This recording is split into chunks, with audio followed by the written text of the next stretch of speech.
Carl Jung once said, "What we do not face within ourselves will return to us from the outside as fate." This simple yet profound truth reveals a dangerous secret about the parent-child relationship, a secret that goes far beyond mere education or discipline. Parents do not only provide food, clothing, or schooling. Unconsciously, they pass down fragments of their own unhealed wounds, patterns of pain, subtle traumas, or unmet needs that they carry from their own childhood. When a parent unintentionally neglects a child's emotional needs, the child begins to build a silent wall inside. On the surface, they may appear calm, obedient, even cheerful. But beneath that mask, a storm of questions quietly brews. Am I truly important? Does anyone really see me? Why don't I feel the warmth I so desperately need? These questions are rarely voiced aloud, yet over time, they solidify into a hidden sense of abandonment. The child learns, without realizing it, that love may be conditional, and that their worth is measured by obedience, achievement, or performance, not simply by their existence as a human being. Herein lies the subtle danger. A child neglected at this emotional level may grow into a successful adult, smiling and functioning in society, yet carrying an invisible wound deep within. No amount of external success or social affirmation can fill this quiet emptiness. Jung spoke extensively about the shadow, the part of our psyche that we hide not only from others, but often from ourselves. Emotional neglect in childhood accelerates the formation of this shadow, leaving the child with a void that quietly shapes the rest of their life. They may seek to fill it through romantic relationships, career achievements, or the pursuit of social recognition. Yet the more they try to escape it externally, the more persistent it becomes internally. The shadow silently calls them back to the original wound, the one that was never fully seen, heard, or nurtured. And here lies the harsh truth. A child who is ignored does not forget. Even if they forgive, even if they convince themselves they have moved on, the unmet need returns, sometimes as anxiety, a constant craving for validation, or a fear of abandonment. This is exactly what Jung meant when he said what we do not face comes back to us as fate. The parent who fails to provide emotional nourishment plants seeds of an internal struggle that the child will carry into adulthood. The first step in reclaiming your emotional life is to recognize the invisible patterns that have silently shaped it since childhood. As Jung emphasized, until you make the unconscious conscious, it will direct your life and you will call it fate. The wounds you carry, those subtle feelings of unworthiness, fear of abandonment, or need for external validation, have guided your actions, choices, and relationships, often without your awareness. They have dictated whom you trust, how you love, and even how you allow others to treat you. Now, imagine looking at these patterns not as flaws, but as signals, messages from the shadow self that have been asking for attention for decades. The shadow is not your enemy. It is the unacknowledged part of your psyche that holds both your pain and your power. When ignored, it manifests in destructive ways. Repeating relationships with emotionally unavailable partners, overworking to prove your worth, or constantly seeking validation. But when consciously faced, it becomes a source of insight, self-mastery, and inner freedom. Facing this shadow requires courage. It demands that you stop blaming your parents, the past, or the circumstances of your childhood. It requires that you sit with the discomfort, the grief, and even the anger that rises within you. As Jung noted, the privilege of a lifetime is to become who you truly are. This journey begins by acknowledging the wounds, naming the feelings you have long suppressed, and allowing yourself to experience them fully without judgment. The moment you start integrating these hidden parts, something transformative occurs. The compulsive need for approval weakens, the silent emptiness begins to fill with self-awareness, and your internal dialogue shifts from "Am I enough?" to "I am whole, even with my shadows." This is not about excusing neglect or denying the past. It is about reclaiming your energy and autonomy, breaking the cycle that unconsciously repeats itself across generations. In practical terms, this means creating boundaries where none existed, giving yourself permission to prioritize your emotional needs, and developing the capacity to observe your reactions without being enslaved by them. Every act of self-reflection, every pause before reacting, every moment you face your shadow without fear strengthens the center of your consciousness. Jung believed that individuation, the process of becoming who you truly are, cannot occur without this confrontation. It is through facing the darkness within that you illuminate your life from the inside out. This is the essential paradox. The pain that once trapped you becomes the very tool that sets you free. By embracing the shadow, by integrating the unacknowledged fragments of your childhood, you stop being a passive recipient of fate. You no longer carry the unconscious burdens imposed by parental neglect. Instead, you step into conscious adulthood, a space where your choices, your emotions, and your relationships are no longer dictated by old, unseen wounds. And this is just the beginning. True freedom, as Jung taught, is not about erasing pain, but about understanding it, owning it, and transforming it into wisdom and strength. Now that you have acknowledged your wounds and begun accepting them without judgment, the next step is to actively engage with your shadow, the part of yourself that has been hidden, denied, or repressed. As Carl Jung emphasized, until you make the unconscious conscious, it will direct your life and you will call it fate. This means that the fears, anger, shame, and unmet needs you carry are not random. They silently guide your decisions, relationships, and reactions. Engaging with your shadow is not about succumbing to negativity or reliving past pain. It is about shining a light on the dark corners of your psyche.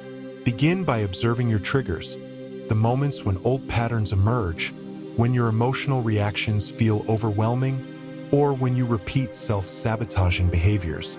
These are messages from your unconscious, calling for attention. Ask yourself, why does this situation stir such strong feelings? Which past experiences are mirrored here? Journaling can be powerful. Write your thoughts without censoring them.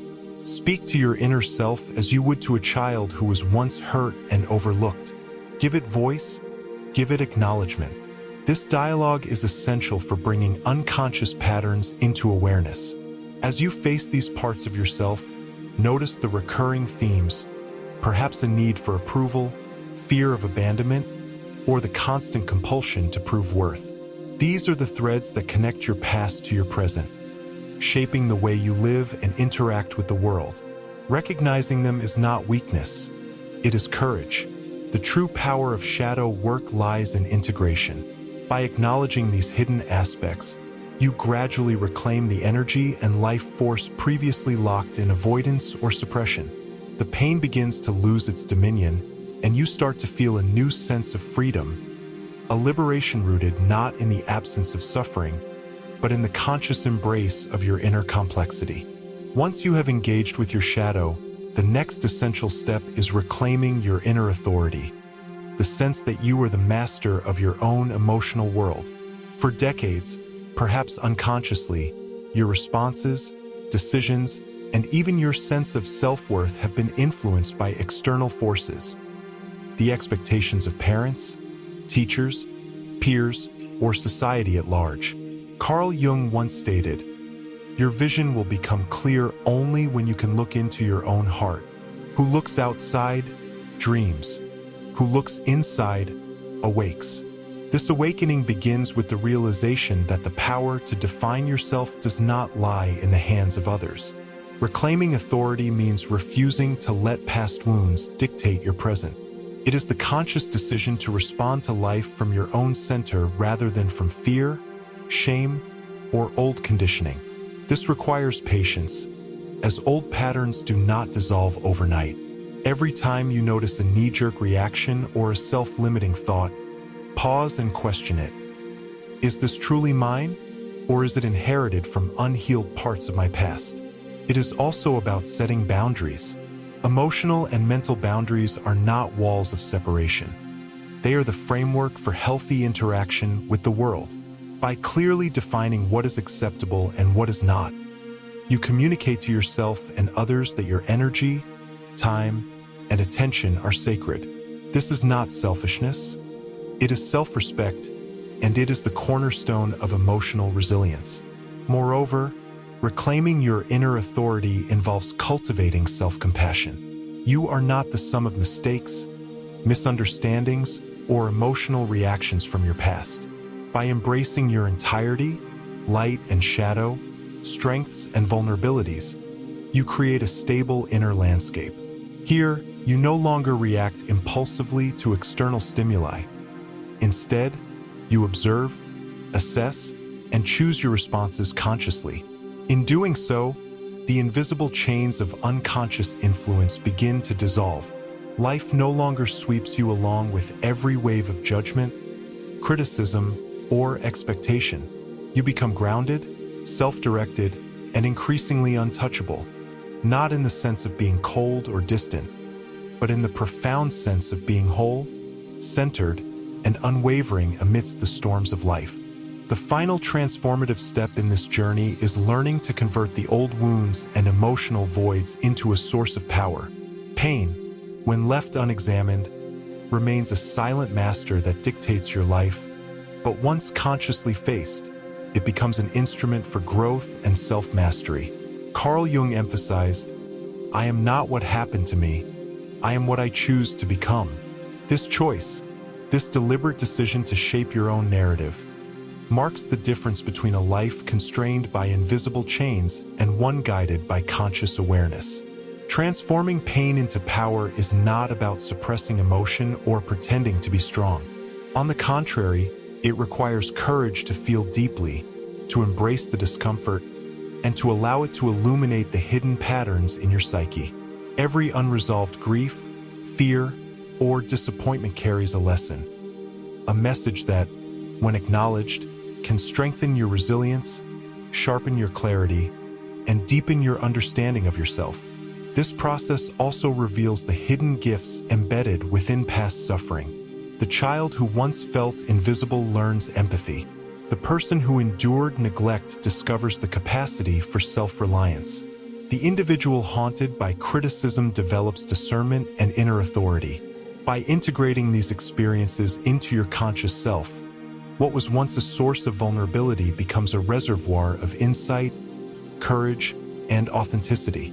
Importantly, this transformation ripples outward into your relationships and your engagement with the world.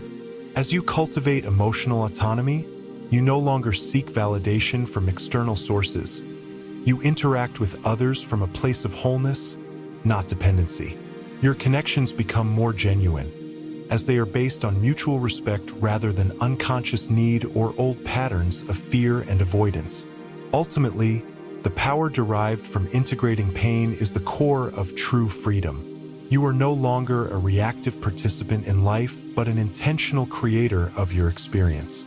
Each challenge, each encounter, and even each emotional setback becomes an opportunity to exercise awareness, apply wisdom, and assert your inner sovereignty. This is the essence of individuation, the journey toward becoming the person you were always meant to be, untethered from the past, aligned with your deepest truth, and fully capable of embracing life with clarity and resilience. As we reach the end of this exploration, it's crucial to recognize that true liberation does not come from avoiding pain or masking vulnerability.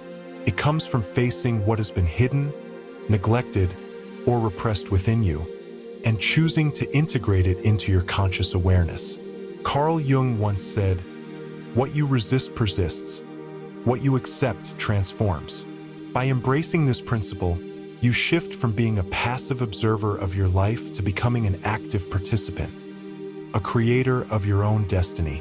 Every shadow you confront, every old wound you honor, and every fear you acknowledge becomes a building block of resilience. The very experiences that once caused suffering now illuminate your path, teaching you self-reliance, empathy, and emotional clarity. What once fragmented you now strengthens you. You begin to see that the childhood voids, the moments of neglect, The unspoken questions of "Am I enough?" were not your failure. They were invitations to grow, to reclaim your power, and to become fully conscious of your inner world. The transformation is not instantaneous. It is a lifelong process. There will be moments of discomfort, reflection, and even doubt. Yet with each conscious choice, you reinforce your emotional sovereignty. You no longer allow external circumstances or the behavior of others to dictate your inner state. Instead, you operate from a center of awareness, capable of observing without reacting, feeling without being overwhelmed, and loving without dependency. Ultimately, this journey is about reclaiming your authentic self. It is about moving beyond survival, beyond the reactive patterns of childhood, and stepping into a life where your energy, presence, and choices are yours alone. You are no longer haunted by invisible shadows or silent emotional debts. Instead, you carry within you a clarity and strength that cannot be shaken, a quiet power that flows from understanding, acceptance, and conscious integration. So, let this be your call to action. Face your inner shadows, embrace your pain, and allow the process of individuation to guide you. In doing so, you do not merely survive, you thrive. You are free, whole, and untouchable. And as you walk this path, remember the wisdom of Jung. The journey into your depths is the only way to discover the heights of your true self.